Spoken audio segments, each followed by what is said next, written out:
The start of World War I saw a dramatic shift in both women's fashions and women's roles.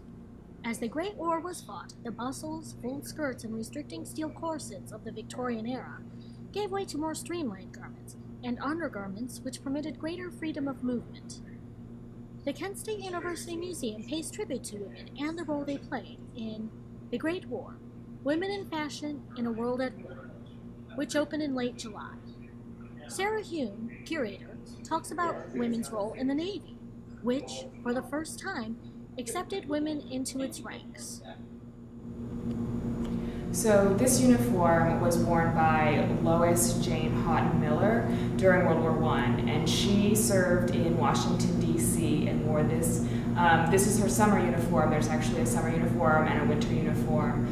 The winter uniform was navy blue wool, and the summer uniform, as you can see, is a white cotton canvas. And it would have been worn with the tie was part of it. There was also a hat that she would have worn.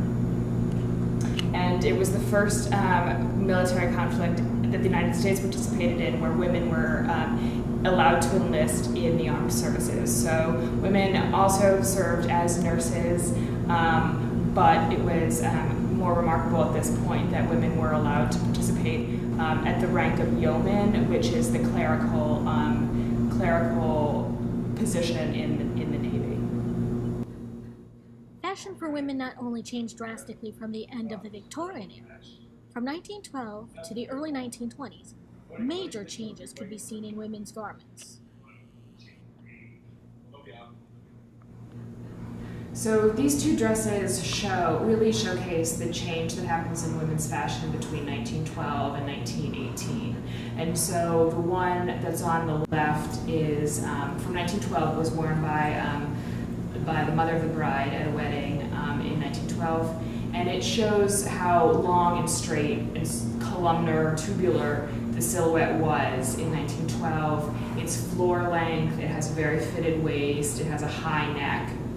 But then by 1918, which was worn by the bride following her 1918 wedding as her going away dress, this dress, the hem is shorter, the waist is wider, it's less fitted, it's fuller, and you can see it shows a little bit more skin around the neck and the arms. It's not as covered as the earlier dresses.